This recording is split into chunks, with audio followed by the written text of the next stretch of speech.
You are listening to Latinx America, a podcast focused on highlighting catalysts who are using, leveraging, or creating technology to help our community achieve more. With your host, Adriana Flores Ragade.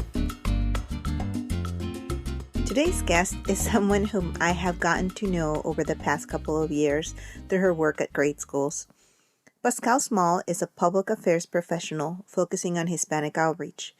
Through her work, she's focusing on creating digital content and tools to empower Hispanic parents with critical information to help their children succeed.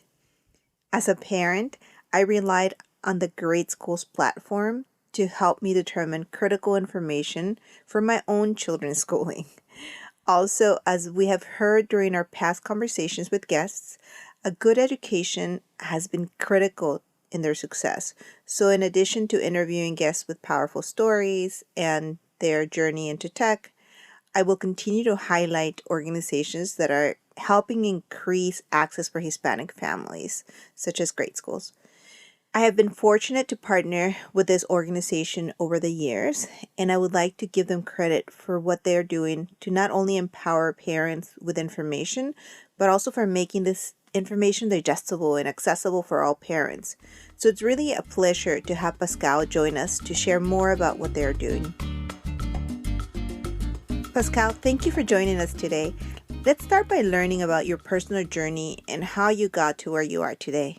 Sure, and thank you again, Adriana, for having me. So let me start from the beginning because that's the best way to get to know me a little bit better. I was born in Santa Clara, California, but I went to live with my grandparents in Costa Rica when I was 2 years old. Raising 3 kids in California was definitely not easy for my parents. My mother was just starting her career in San Francisco as an electrical engineer, and my dad worked night shifts to take care of us during the day because they didn't trust daycares. To this day, my dad still tells me that don't dare put my kids in a daycare. My parents thought it was the best that my brother and I went to my grandparents, while my older sister actually stayed here with them up in Santa Clara. So we eventually moved again as a family to Chile and then back to Costa Rica due to my mom's growing career in engineering. I moved back to the U.S. to go to college, and I got accepted at the University of San Francisco, where I studied multicultural marketing. Mm-hmm. And at this point, I didn't really feel like I was really from here or from there. I knew I was Costa Rican American, but what did that really mean? I lived most of my life in Costa Rica, so I didn't understand a lot of the disparities and structural racism our community faced at the time and continues to face today. So it was a serious wake-up call when I moved to San Francisco.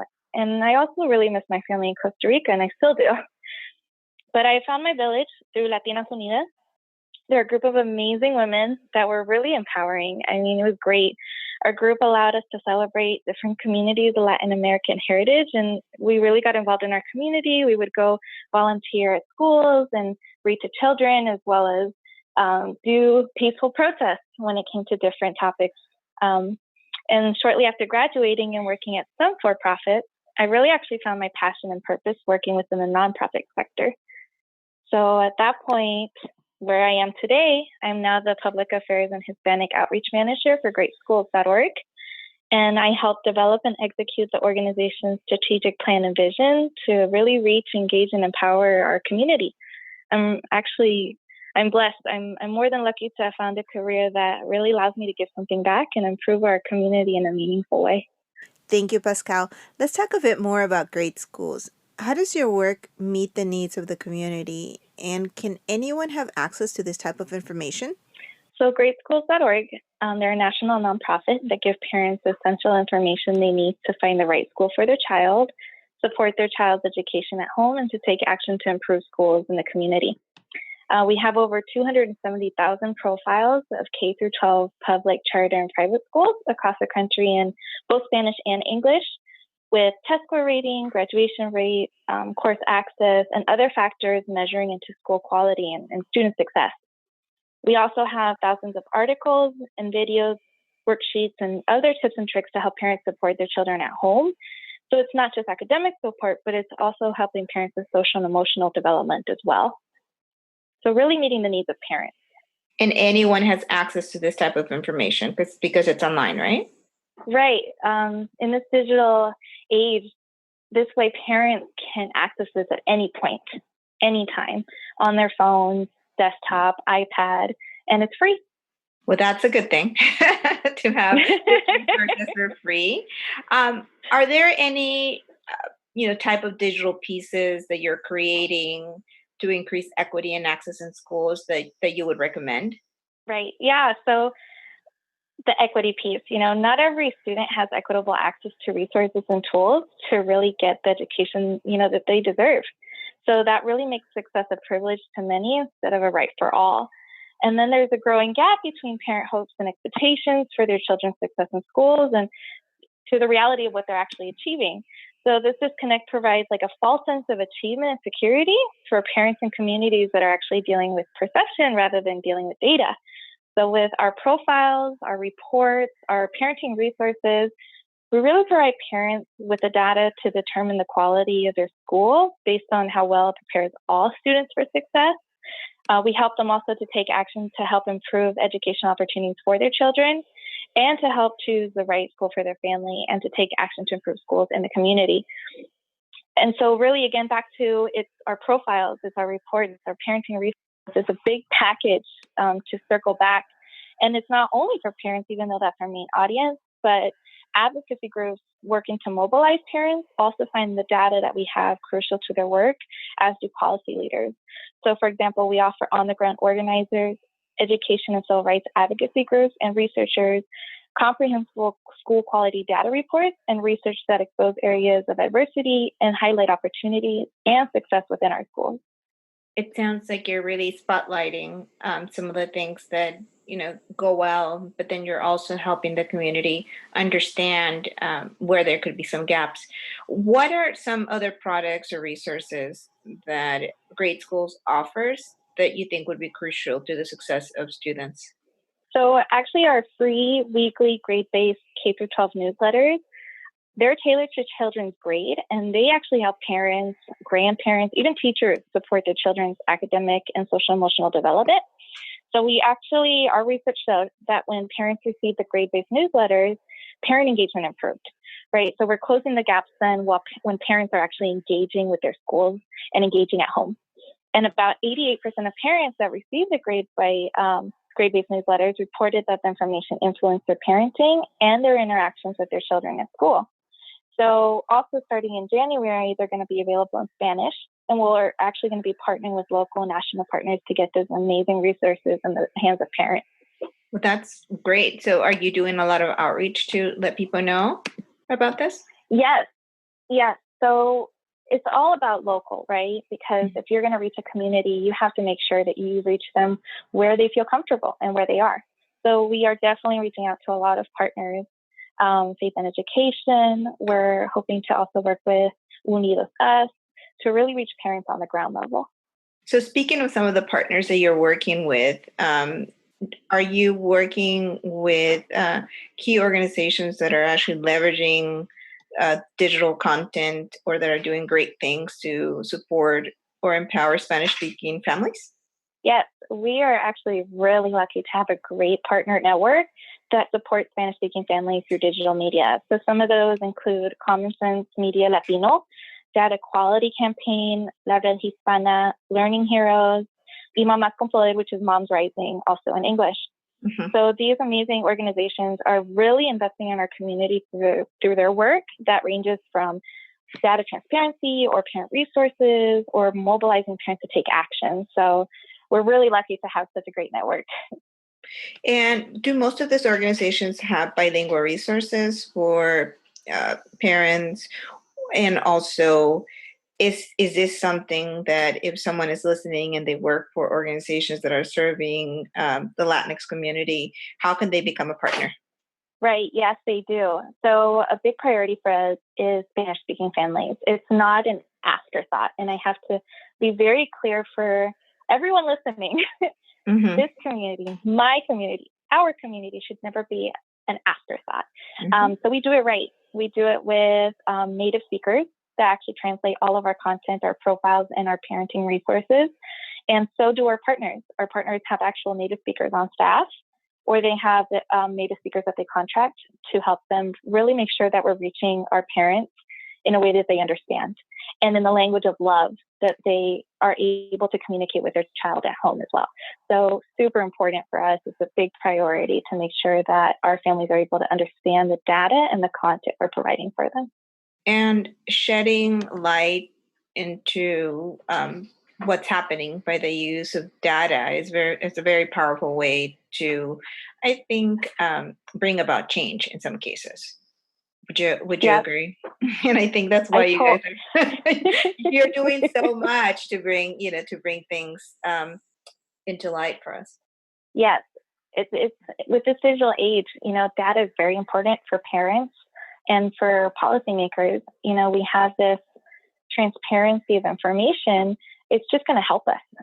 But it's not transparent if you don't have it in a language that people understand. Mm-hmm. So that's why, it's super important to make that commitment, investment to make sure things are in language, and not just translated also, but transcreated.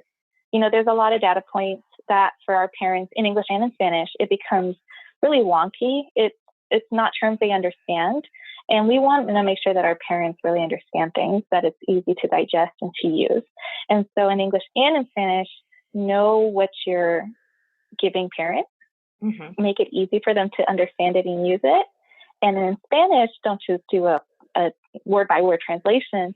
You need some transcreation in there as well. Right. I think that's part of being culturally sensitive and understanding that we absorb information at different grade levels, right? So you're not sharing that information at a level that most parents wouldn't be able to understand, even with a college degree. So let's move on to the next question, which is what resources specific to the Latinx community would you like to highlight, whether they're from your organization or others that you work with? Right. So from our organization, it's definitely going to be our school profiles, and our parenting resources are one of the things that Hispanic and Spanish-speaking families really come to our website for. And we're reaching over 1 million Spanish-speaking families right now with our profiles, and growing. That number gets higher and higher. And again, that is also a hard-to-reach community with digital media, but we're doing it. And it's amazing what they're able to do with such information. And then the parenting resources, we have a lot of parenting resources in Spanish. We are now going to launch it where it's all tailored to their child's grade. So in January, we're going to see how that goes. But when we were doing the research before that to get this ready, to start this project and launch it, we had so many parents from our English-speaking subscribers that were very excited to sign up for the Spanish newsletter. So we're very excited to offer that to both of them, because a lot of Hispanics that are in the U.S. right now, we can weave in and out of these worlds of English and Spanish. But to have something that's in the language that you love and that you grew up with, it's super empowering and it's great. So that's for GreatSchools. We also have a parent advocacy toolkit, and we give that to parents and community organizations that mobilize parents. And that's basically to understand how to use the profiles to create change in your communities. So that's also super powerful for parents to use, and it's in Spanish and English. Everything we do, we try to make sure that we're providing in a language for this community as well. Some other tools and resources that our partners have, it can range, right, from their parenting resources to their newsletters to how to use data, to fighting for data transparency. And then some other things that some of our partners do for mobilizing parents is how to get communities together. These are hard to reach parents. How do you get them in a room? How do you get them at a school board meeting? How do you get them to text their school board member, or to text their representatives or their senators? So for those partner organizations, it's amazing how they're using digital media to really get parents to take action. So how does one subscribe to what you currently have in English? Do they go to your website? Is that something where they send an email to someone? What's the best way for parents to kind of, for those that are able, because we have a lot of bilingual people that listen to this podcast, Spanish is our language of love, but we also, are fully bilingual and bicultural. So where could they go to sign up? Right. So you go to greatschools.org. and you are able to sign in, create an actual profile. You're able to follow your school. You're able to save multiple schools if you have multiple children in different schools and different grades. You're able to sign up for the newsletter in Spanish or English and set your grade preferences so that once your child moves on to the next level, the next grade, we move along with you. We're there every step of the way. Great. Thank you so much, Pascale. What would you say are some of the highlights that every year you have and you highlight College Success Awards, right? So can you share what some of the schools that you're highlighting are doing in terms of preparing students for college? And also, are there any specific ones that are doing just a really good job in preparing students for STEM or careers in tech? Specifically, when it comes to minority students? Yes, of course. So through our College Success Award, which we actually launched this year, and we are also doing it next year, and hopefully we just keep going because we love being able to highlight schools that are preparing students for post-secondary success. So that's college and career. And there are two specific schools that we profiled that were just really extraordinary. One of them was Denver School of Science and Technology, Stapleton in Denver, Colorado, which has 36% Hispanic student population. And they start with the idea that everyone deserves to be ready for and accepted into college by the time they graduate. And they build their whole curriculum around that idea. They have an 8 out of 10 college readiness rating for Hispanic students, and 82% of Hispanic students graduate, which is above the 71% state average for Colorado. So it was just fascinating to see those students and how engaged they were, and the time and dedication the school actually takes to make sure that every child is ready. We know that children learn at different paces. Every child is different, and they really embody that of your child is going to be ready when they graduate. Another school that was really amazing was Young Women's Preparatory Academy in Miami, Florida, which has a 64% Latina student population. And through their intensive, and I mean intensive, AP classes starting in the 6th grade, plus their amazing school leadership, they're like a shining example of a college for all culture. And they really put everyone in AP. I mean, it's not just, they offer it to one or two, or you have these barriers of getting into AP courses. It's really the only thing they offer. So they only offer AP courses? It's where everyone is put in AP. It's absolutely amazing because that's what we see awesome. now in other schools. I know. It's pretty much amazing. It's mind-blowing because you don't see that. That's unheard of. In a school, you normally have a couple AP courses and you have barriers, right? Not everyone can get into these courses. Not everyone has access to them, even if they're there at the school. And so to have a school where everyone is put in AP, it was just amazing. It's very powerful. I worked for the College Board for a number of years, and AP access and higher expectations for students can make such a huge difference. And as we try to get more kids into the pipeline, just having that kind of model school, it's something that other schools should strive for. Yep, exactly. I totally agree. Let's go back to, so how do we get more minority students into STEM? I remember doing a lot of research when my daughter was going to go to preschool, but preschool, I went to your website and my GreatSchools.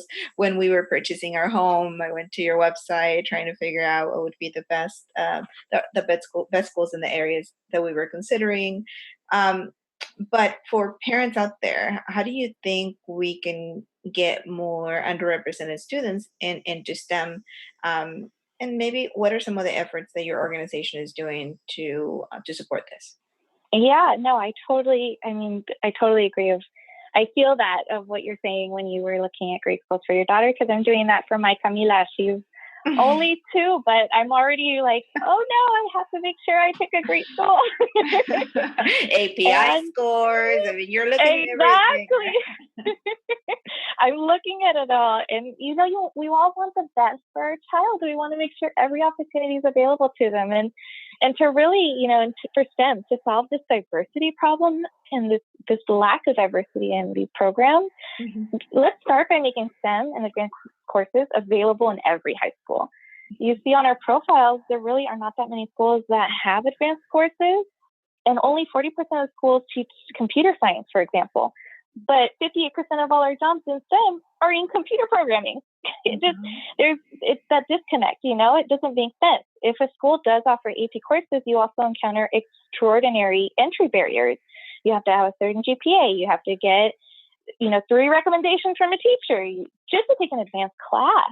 And the students that don't make it past that, these barriers. The students that don't even make it past that become bored and just not engaged in class because they're already at an advanced level, but they're almost held back from what their potential is.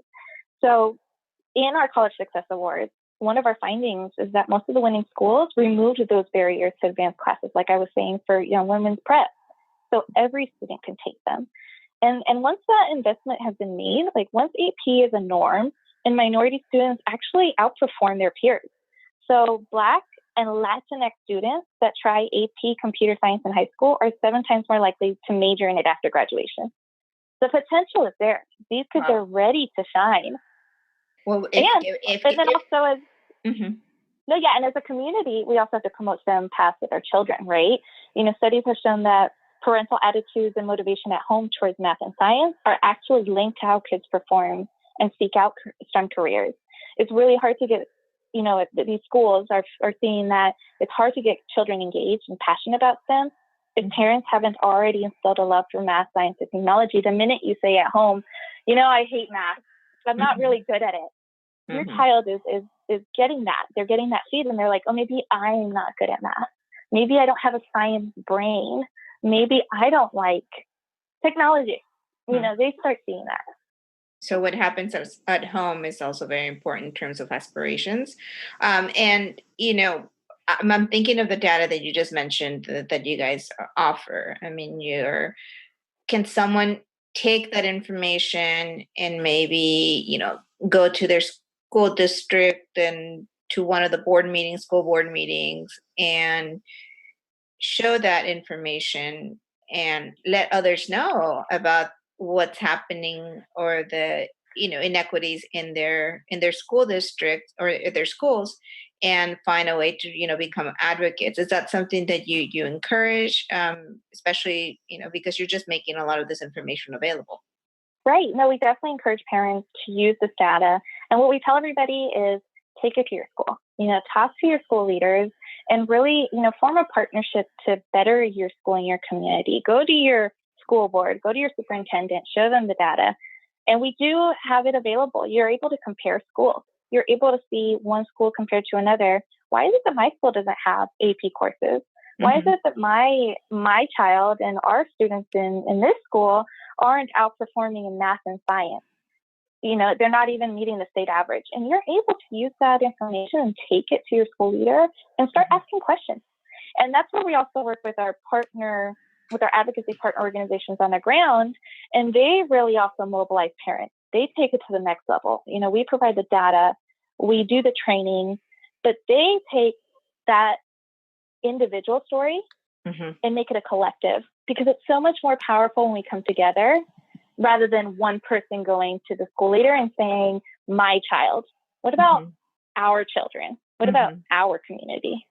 As a collective, and advocating for all, because when someone rises, everyone else should as well, right? Exactly. Well, let's go back to you, and let's talk about your personal journey. Can you tell me who has influenced you the most, and personally and professionally, and why? So it's going to sound cheesy, but my mom is like my biggest motivator. So she's just an exceptional woman. That one of the most exceptional I've ever met. I have others, celebrities, senators that I not idolize, but I look towards, and I'm like, that's amazing, the things that they're doing in their community. But my mom is just amazing. So for her journey, for Latina engineers, the path to success is just a battle. Like only 13% of U.S. engineer jobs in the U.S. are held by women, and only 2% are Latina. So my mom is just defying all these odds. She's just the exception to the rule. And And then all that, and also keeping our family together, and, just her amazing support and motivation and persistence to make sure that we all succeed is the definition of like a true guerrera. Like, she's just an amazing woman. And she came to the States when she was actually 8 years old with my grandmother. She traveled from Costa Rica. And just everything that she has gone through to get to be the person that she is today is just inspiring. Hi, Mom. I mean, a woman in STEM ahead of the time. So I'd love to meet your mom and have a conversation with her as well. Since, I will introduce you. Part of what we're trying to do here is to change the narrative. And she's been doing this for a while. She's a pioneer. So I would love to meet her. But let's move on to our final question. What is next in terms of your steps, whether it's in your career or personal development, or in terms of something big that your organization is going to do in the near future? Right. Yeah. So there's so much coming up now with this new role. Before, I was just a communications coordinator, but the organization that I'm a part of, it's not just the investment in the community for parents, but it's also for their employees. Their growth and their support has gotten me to where I am today. And now I'm a public affairs and Hispanic outreach manager. I get to do what I love every day. And so more of that is just, doing parent trainings for our community in Spanish and English around the country, and just partnering with more advocacy organizations to make sure that our voice is heard and that our needs are met. So I'm so excited for the year to come. We're also going to be doing a lot of trainings with one of our closer partners, Innovate Public Schools here in the Bay Area, for their community organizer training program.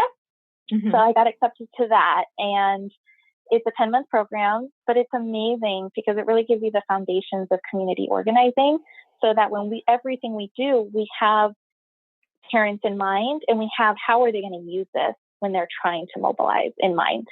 So I'm really excited for that. And for the organization, new things that are coming up are our Grade by Grade newsletter in Spanish, which is launching in January. Mm-hmm. And that's been a huge project, and I'm so excited it's going to be in Spanish. And we also have our College Success Awards next year. So look out for that, because there are more states that are providing data transparency and are getting us the data to be eligible for those awards. So I'm really excited for that. Like I said, just Can someone nominate at school or a district, or is that something that you have a formula and you pre-select? We have a methodology, and it's just more about the state providing that data, because that's where we get all of our information from, is from the local education agencies as well as the federal. And so for states that are not eligible, go to your state, tell them to provide this data. Tell them to make it transparent and available in ways that other people can use it, because it's a win-win for parents. It's a win for the state and for the district that have these schools spotlighted for the amazing work they're doing. And it's a win for parents because they're able to see the data anytime. And data is power. Exactly. Yeah. It's the language of power. Yeah, it's the language of power. Well, thank you so much for taking the time, Pascale, to join us and for sharing your insight. I try to highlight community organizations or leading nonprofit organizations that are doing work, like the work that you guys are doing, to increase access and to contribute to the STEM pipeline. So thank you so much for being with us, and I look forward to continuing our conversation and our partnership. Thank you so much, Adriana. Hasta pronto. I always enjoy talking with Pascale because she's just full of energy and is very passionate about her work and advocacy. So now let's move on to the last part of the episode, which, as you know, focuses on vocabulary. We will define STEM schools, since we mentioned them in our conversation, and the schools are also key in getting more Latinx students to join tech in the future because they're pipeline schools. A science, technology, engineering, and mathematics school is described in an article in GreatSchools as a school where learning is collaborative and project-based, kids work closely together in a hands-on way to solve real-world problems, learning problem-solving skills, and helping students develop into creative, critical thinkers. The same article, to which you can find a link in the notes pages of this podcast, also mentioned that most of these programs are at the high school level and fewer can be found in the middle schools. For instance, a STEM specialty school is where the entire school focuses on STEM and every student participates in a curriculum of science, technology, engineering, and mathematics. And then you have a STEM program within a larger school. In these cases, some schools create STEM academies within their school that allow interested students to study STEM in more depth. And finally, you also have residential STEM programs, and these are intensive programs where students live on campus and attend a STEM school. And once again, all of their curriculum and all the focus is on STEM. If you're interested in finding STEM schools in your area, you can, of course, visit greatschools.org and use their search tool. It's very helpful and it's very easy to use.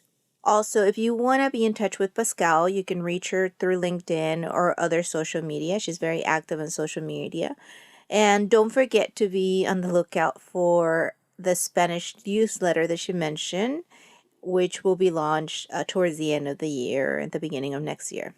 If you enjoyed this conversation, please don't forget to leave a rating for us on whatever platform you're using to listen to this podcast. And also let us know if these conversations are helpful and meaningful to you in some way. Thanks for joining us today. Don't forget to follow us on Facebook at Latinx America and on Twitter at America Latinx, or email any questions or ideas to latinxamerica@gmail.com. Gracias y hasta la próxima semana.